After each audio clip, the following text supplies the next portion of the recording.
This morning, for about 45 minutes, I want to talk about this concept of noise, what we think about when we're talking about noise, living in an age of noise. This is a book project I'm working on.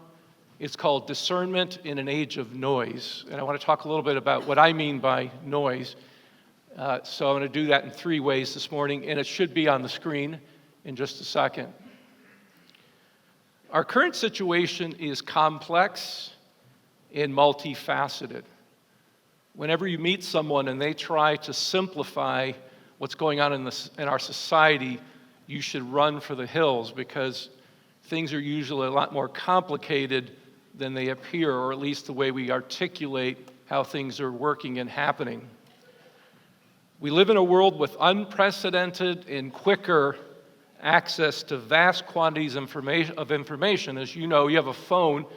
You can get access to a lot of information in and through your phone or your computer, through various technological devices. So in one sense, we feel very comfortable and very connected through the social media that we have access to, the various technological devices and advances.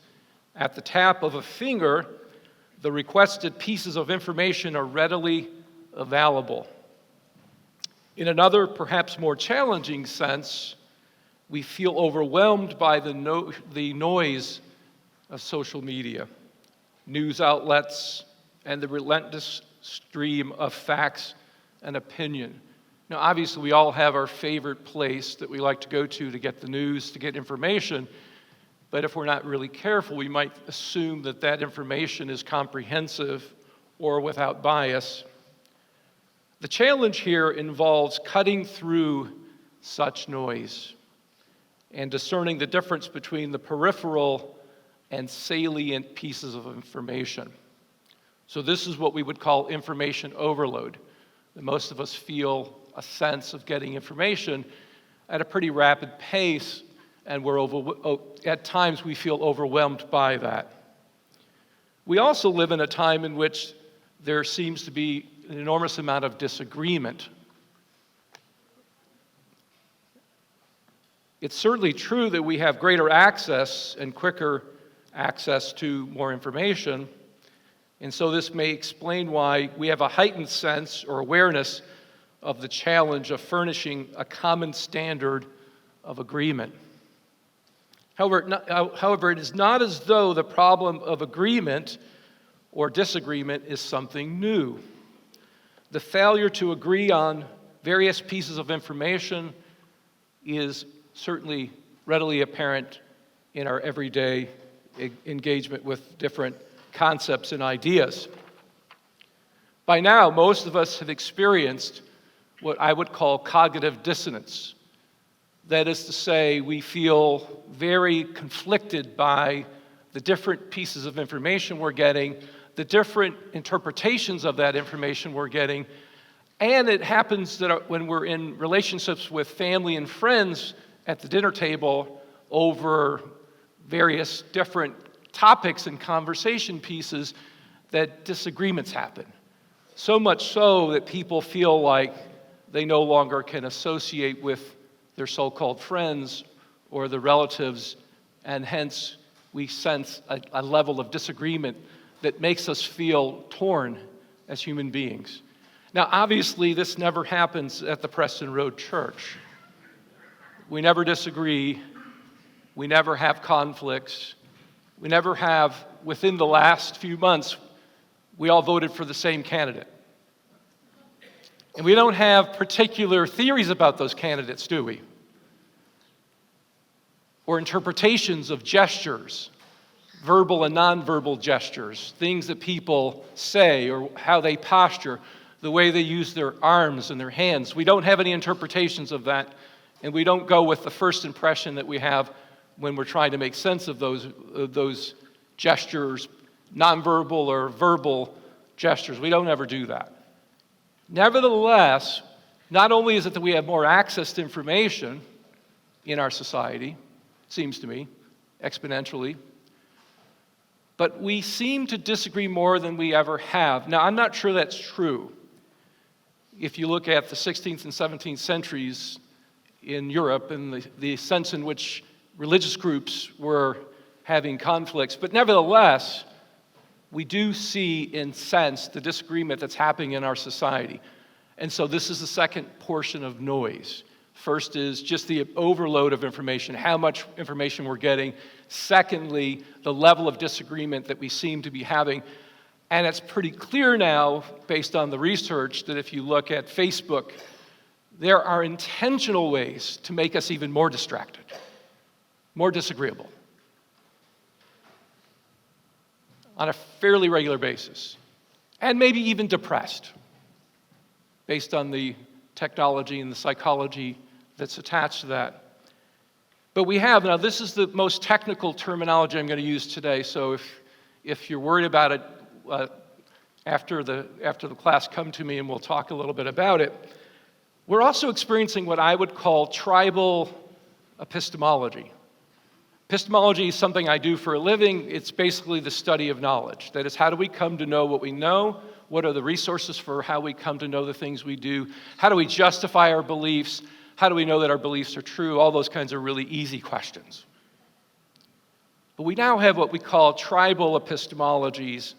In addition to the barrage of information and the heightened awareness of disagreement, so the first two forms of noise, information overload and disagreement, there's a more disturbing trend, at least in my estimation. People now have their pet news sources, blogs, personalities, and so on. And that's fine. That's not the problem. Here's where the problem starts to surface. When faced with evidence and arguments that counter our favored sources and pieces of information and places where we get the information, the tendency is to cast aspersion on the integrity and the abilities of the people with whom we disagree. So if we disagree, what we tend to do sometimes, unfortunately, is start to make claims about whether that person is a good person, whether that person is an honest person, whether that person is articulating fake news, and so on. You've heard this. What makes it tribal is that we tend to cheer for the team we're on. Now, I've got some heresy for you this morning. I'm a Buffalo Bills fan. Yeah.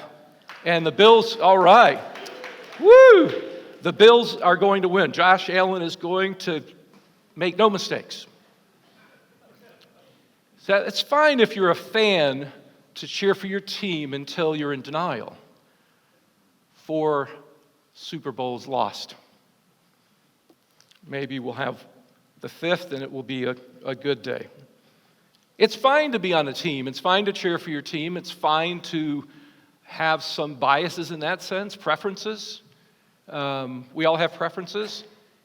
The problem starts to emerge when those preferences block us from seeing things as they really are, as much as that's possible. And I understand the complication.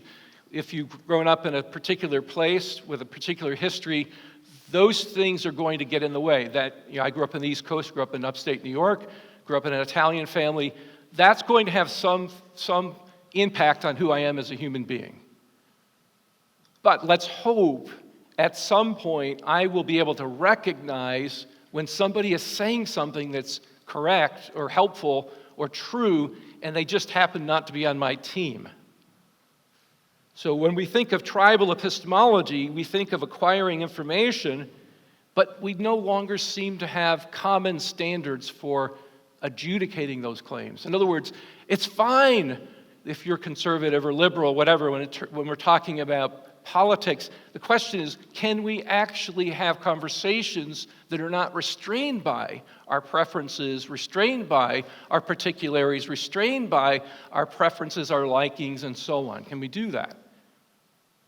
It seems like we're in a time now where acquiring information is very difficult, not insofar as getting the information, but actually making sense of it, interpreting it, having conversation about it.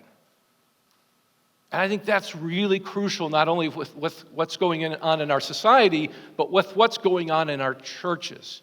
If we're not really careful, we start saying somebody is demonic because they happen to disagree with me, or they happen to think differently than I do, or they're no longer a Christian, or they're no longer my brother and sister in Christ. We're going to talk a little bit about that today in Philippians. Given the situation that I've described, that we have overload of information, levels of disagreement that seem to be very complex, and then we have tendencies to want to align ourselves with our preferences in such a way that we rule out a perspective that's not our own, you would say that's noisy, correct? That's noise. It's hard to metaphorically hear, see, decipher, discern what's most important. So given that circumstance, given what's happening in our society, information alone, in my estimation, is not enough. You can get all the information in the world, but as anyone knows in any line of work, in business, in law, in education, that you have to figure out how the pieces of information that you're getting, A, fit together in light of one another, and B, how that sort of conceptual grasp of the information connects to the situation at hand. We call this wisdom. In the ancient world, they call this wisdom. It's not enough just, as you know, a novice, when they're for the first time going into a bookstore, they want to read everything. Now you have to figure out what's worth reading, what's worth considering, what's worth taking into consideration, and that requires more than just information. Obviously, information is important. That's indisputable. But not all pieces of information are equivalent. Some are more important than others when we think about information. We know, and perhaps are learning, that information alone or content saturation does not necessarily make us more discerning. Have you ever met a person like that? They can rattle off a bunch of things, but they don't seem to have the capacity to know what's worth mentioning and what's not worth mentioning. I get this in classes occasionally where students will just go on and on and on and on, and at some point I want to say, you don't have to say everything that's on your mind. We don't have time. We've got to figure out how what you're saying connects to what others are saying, and connects to what the professor's saying, connects to, and then we have to figure out how to educate on levels that relate to students' capacity to learn. In other words, you don't teach undergrads like you teach graduate students. There are different levels on which people are operating, and this is true in the church. When I was an education minister, I always tried to think about what's the most relevant piece or sources of information for this group. What are they after? What are they thinking about? In the early Christian communities, they called this catechism, where they learned to give instruction for the level on which the people coming to church were operating. So you have to think through how this information, A, is relevant to the question or questions at hand. This requires what I call, and what the Christian tradition has called for almost 2,000 years, discernment. The fundamental aim of discernment is to figure out that what we believe actually tracks with the world outside of our minds. You know how that goes. Sometimes we feel really good about our thoughts until we put them out there and we recognize they need some adjustment, they need some evaluation, they need some advice. Or sometimes our desires, our feelings need to be sort of checked at the door. It's fine. In some ways we can't help but have feelings and desires, but we have to figure out whether those feelings and desires actually correspond to what's most important, most relevant. So when we think of discernment, and then we're going to get into Philippians, I promise, discernment can be, the object of discernment can be an action. Should I do X? Discernment can be a belief. You know, the object of discernment can be a belief. Should I think this? So when we start thinking of discernment, we can think of it with respect to a lot of different aspects. Desires, thoughts, actions, consequences. As leaders recognize when they're making decisions in churches, It's not just enough to figure out what the right thing to do is, but how to apply that, how to make that relevant to what's actually going on. And then you have all the information you're getting with respect to what's going on in the lives of your congregants and so on. And so when we think of discernment, it's not enough just to have the right information. Because as you know, sometimes in conversations, you may be saying the truth, but you may be saying it in a way that's not helpful. You may lack what we call discernment.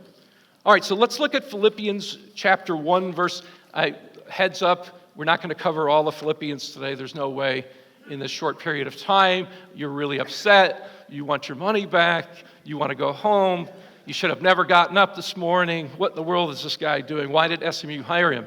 He should be able to go over all of Philippians. Now, would that be a very discerning thing to do in the next 15 or 20 minutes? This is what I think about when we educate. We have to think about what's the most important thing to say today as you think about discernment. So I thought about this, and I think Philippians 1, 9 through 11 is by far maybe the most important part in Philippians with respect to the question, what is discernment in Philippians? So let's read that together. This is what Paul, in most ancient Greco-Roman letter writers would do. They would have a greeting, which he does in the beginning there, Paul, Timothy, that's his greeting. And then they have what they call thanksgiving, which is the way in which the writer starts to tell you some things that the writer wants the readers, hearers to know and understand. So what does Paul want this church to understand? Well, first of all, verse 3, he says, every time I remember you, constantly. So this church is on his mind. He says he prays constantly with joy. So he has a very fond appreciation relationship with his church. And then he says in verse 6, I'm confident of this. So what's he confident about here? What's Paul confident about? He's confident that God will finish the work that God started with this church. So he's assuring this church that independently of what we might think, God is way ahead of us in terms of what God's seeking to accomplish. That's great. And that's, in a way, Paul, I'm not accusing Paul of being artificial here, that's a way to set them up for what he really wants to say, which is verse 9. And this is my prayer. So if you want to know what Paul's prayer is, read what it says after it, that your love may overflow more and more with knowledge and full insight to help you determine what is best, so that in the day of Christ you may be pure and blameless. That's Paul's prayer. So here are some things to keep in mind, at least in terms of Philippians, when we think about discernment. The path to discernment begins with self and communal evaluation, meaning we have to check ourselves at the door and recognize when we come to church together, we all operate with particular assumptions. We all operate with particular expectations. We all operate with particular goals, things we want to see happen. And what I think Paul is saying here is, as you come together, because remember, he's writing this to a church, he's not writing this to an individual, he's writing this to a group. He wants them to grow. He wants them to grow in knowledge and full insight. And he wants their love to continue. So it's clear to him this is a church that's grounded in God's love. One thing I think I would love to say to church people, sometimes we want to think that pitting love against knowledge is a good thing. But Paul actually couples love and knowledge here in Philippians chapter 1. So in other words, it's kind of like when your spouse says, why do you love me? And you say, I don't know. That person wants to know why you love them, right? Actually, 1 John says that. We love because God first loved us. So in other words, our knowledge of God's love propels us to love. So here Paul seems to be saying in Philippians 1:9 that yes, our love needs to overflow more and more and more and more and more and more. Our love for the ultimate object, subject of our faith, God, needs to continue, needs to be abundant. But with knowledge, not without. And in the ancient world and in the contemporary world, knowledge entails what is true. That's the definition. True, justified belief is what we call knowledge. And Paul is most likely following the Greek definition of knowledge here, which is to say that our love should be coupled with our commitment to what is true. You might think, all right, Dr. Aquino, we're good, right? All we need is love and a bunch of knowledge. No, Paul says knowledge and full insight. Now, you have translations that differ. Anybody have a different translation than full insight? Blurt it out. What do you have? What are some different definitions? Discernment. Oh, so it's in the Bible. All right. Yeah, so the theology professor is not making stuff up here. What then is discernment? Paul doesn't tell us right here by using the word, because you'd have to understand the meaning of the word, but clearly he seems to be making a distinction between knowing something and having discernment. So it's fine, again, I want you to make sure you understand me, it's fine to err on the side of love, okay? Just please do not misunderstand me. Love, love, love, right? All day long. But hopefully our love is properly rooted in what is in fact true. But not only that, not only is it properly rooted in what is true, we need to figure out how all of the things that we know to be true fit together. And this is what in the ancient world was the distinction between knowing something and understanding something. You know, when I say, do you know X? You say yes or no. Do you understand X? Probably requires levels and shades of difference. As you know, as you go through life, if you've ever read a book before, you look at a book and you're reading it and you think, oh, I don't get everything, and then you read it again in another year and some things start to pop up. Well, it's partly because you've had time to digest the thoughts, you've had experiences, and what you're now experiencing would be levels of understanding. And so what Paul seems to be saying here is that we not only need to grow in our love for God and for one another, but we need to grow in our knowledge, but not only our knowledge, but in our full insight or discernment or wisdom. And in Philippians 2, if you're coming to lunch today, we're going to talk a little bit about Philippians 2, 3 through 4. Paul uses a word, phroneo, which is the Greek word for practical wisdom. This is what I think when he talks about having the mind of Christ, he wants people to understand internalizing the logic of Jesus requires not just following rules, because you can do the right thing without the right motivation. What Paul wants is, he wants everything. He wants this church to have the right affections, the right cognitive capacities, and the right application. He wants everything from this church. He wants them to love God with all their mind, heart, and very being. And so what Paul seems to be saying here is we have to, it'd be in English, you don't have to know the Greek language here. In English, you should be able to get the next description or clarification of what discernment means. Paul says, to help you determine what is best. You're to grow in love, you're to grow in knowledge, and you're to grow in full insight. You have the right content. So you want to be at a church that's giving you the right cognitive content. That's great. You want to be at a church that's loving, that has the right affectionate capacities, honed, developed. Great. But you want to also be at a church where they get what's most important. What's worth fighting over? What's worth ignoring?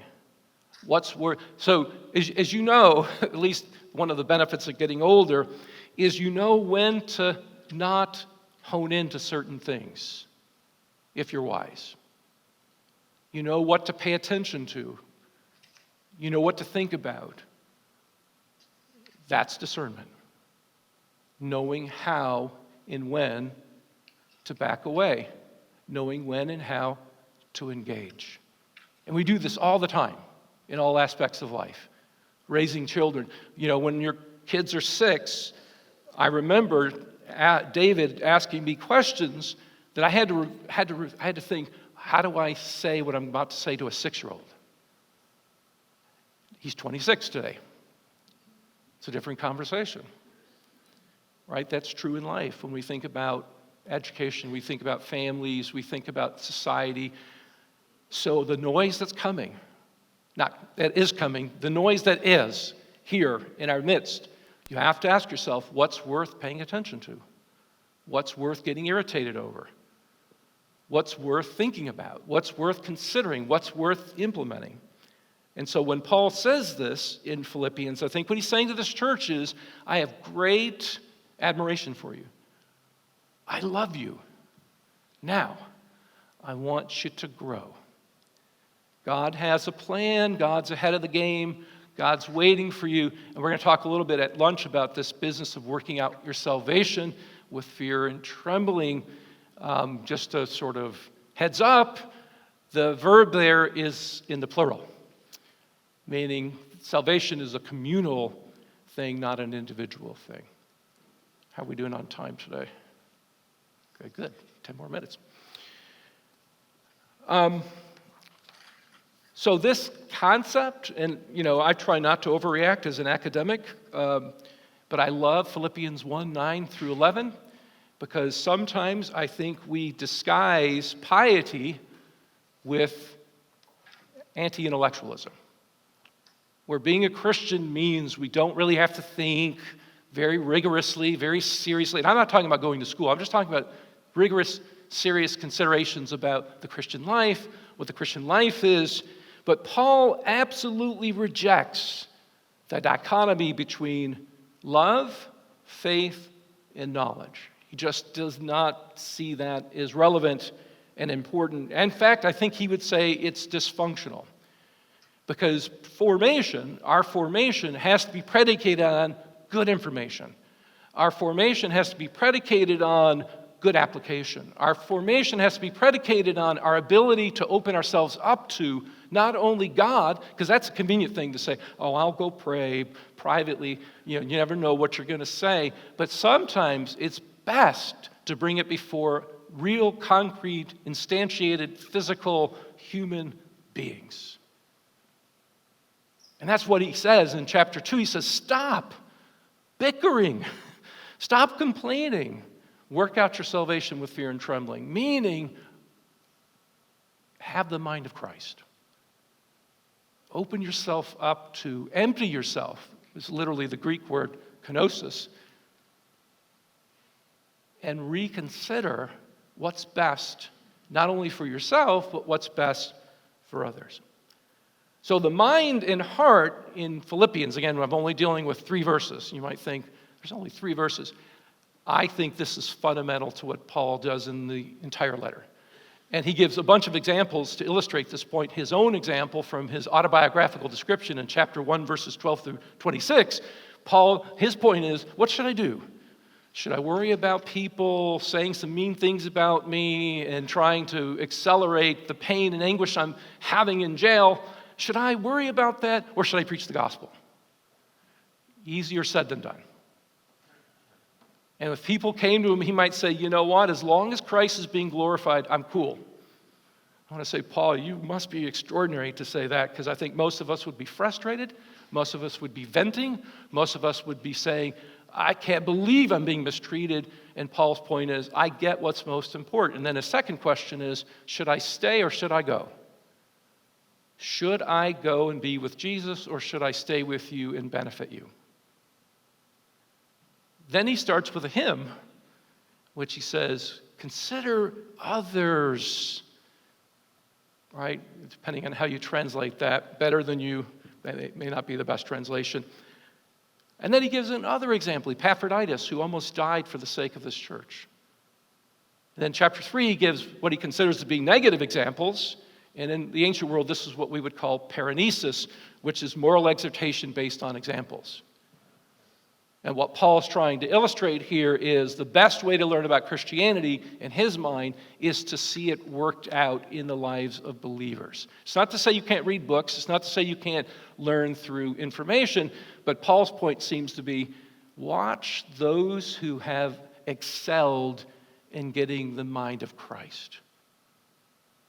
So when we think of this distinction between knowledge and love, which again is fine to distinguish those, what Paul seems to be saying is that the mind and heart are interwoven into the very existence of Christian life and into the life of God. That is, God created us properly to do what is best not only for ourselves, but what is best for others. The goal of Christian life here, according to Paul, is not simply dissemination of information.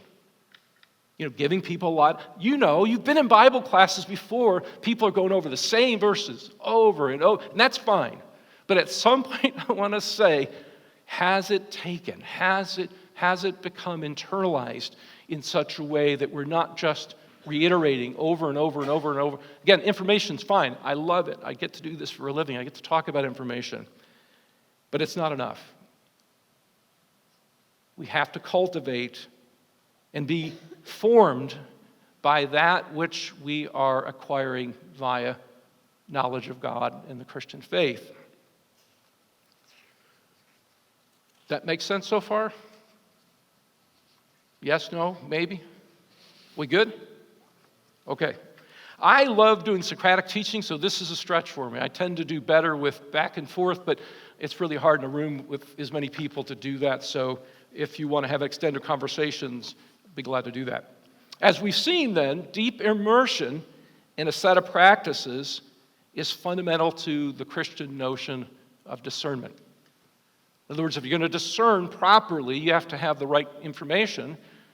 And let's hope you have the right heart or right subjective disposition.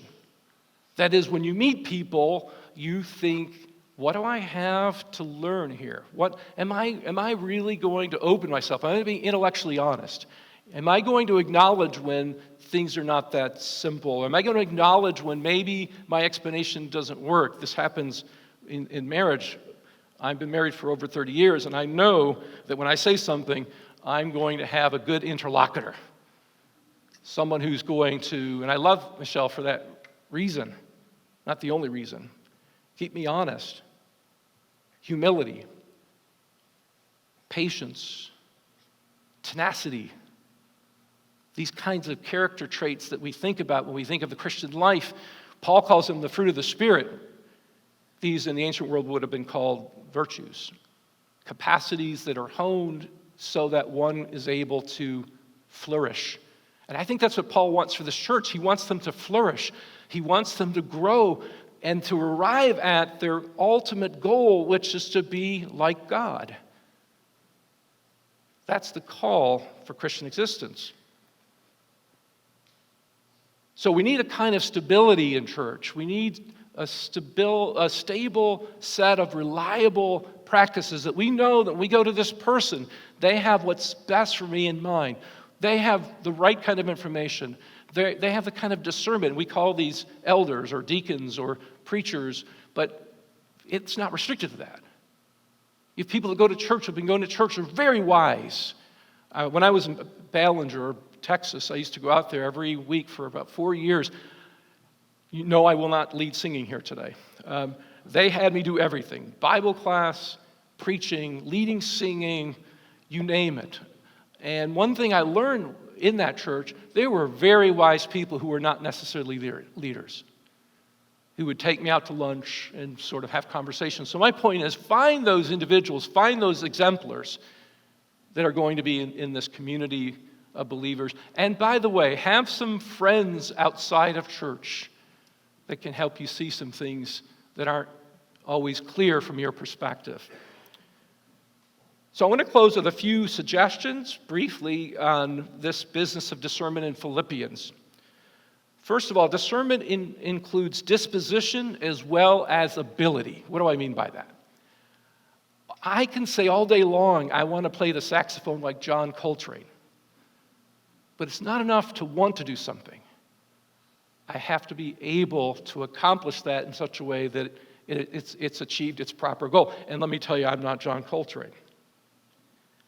Ability is really key here. Paul's point is, let's not just desire to be discerning. Let's actually learn to do that with great care and skill. Secondly, may we as the church promote and not obstruct the goal of discernment. We're living in a time where people are being very obstructive, and the church has a great opportunity to foster kindness, wisdom, humility, peace, kindness, not divisiveness, not partisan, tribal epistemologies. It's fine to have your preferences, like I said. It's inevitable. I said, I'm a Josh Allen fan. You could try to talk me off the ledge. I'm not coming off the ledge, okay? I will try to be open to the fact that he may not succeed today. But I'm nevertheless a fan and think he's a great quarterback. As John Cottingham once said, our cognitive grasp of reality, what we know and understand about the world, often depends in crucial respects not just on what the world is like, but also on what we are like. How our sensibilities are cultivated and attuned, what we pay attention to, what distractions and temptations we have learned to set aside, how earnestly we persevere in the quest for sincerity and integrity, and how our perceptual powers are refined through experience. That's in a nutshell what I've been trying to say for about the last 45 minutes, is how do we open ourselves up to what in fact is real? How do we conform ourselves to that in a Christian manner? We do that by three ways that Paul mentioned here, right? We love God. We learn to acquire the right kind of information or knowledge, and then we learn to decipher what is most important. And I think that's what Josh is trying to do this year with you in the leaders here, trying to figure out what's the most relevant kinds of things for the Preston Road Church to be thinking about, and not only thinking about, right? Because it's one thing to think about something, but to enact what we think about in real concrete ways and strategies. There's only so much we can do, and hopefully we do that in such a way that we allow for some noise, some disagreement, some alternative points of view and considerations, and then we figure out what's most relevant. Obviously, when we decide this as a church, we're not deciding it forever, because there will be a time when a different strategy might need to be employed or implemented in our decision-making process. Isaiah Berlin, famous Oxford Don, once said, I'm quoting and paraphrasing to some extent, the goal is to broaden our horizons and thus operate in the open and not wildly in the dark.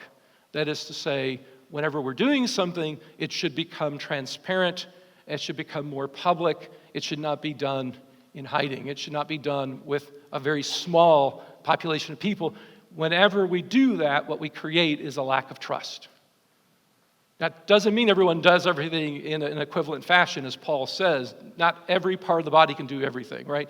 So we're going to distribute our capacities, our goals, as we engage each other in discerning what is best and what is most important. But as I understand Paul in Philippians, maybe the most crucial question is, what does it mean to be Christ-like in this particular time, in this particular place, with a particular set of questions and assumptions? And by the way, lest we keep doing this, the chapter 4 conflict is not really the main point. That is one among many conflicts that are happening in Philippians chapter 3. There's tons of conflicts. There are people trying to create havoc and confusion and division in the body of Christ. And so Paul's point is not to isolate two individuals and say they're the problem. That is one among many considerations that Paul's thinking about as he's trying to get this church to figure out what's most important. I hope this morning that what I said has been helpful to you. I hope it inspires you to consider in greater detail what it is that God's up to in your own life, but also in your own life as it relates to the body of Christ here at Preston Road. Thank you.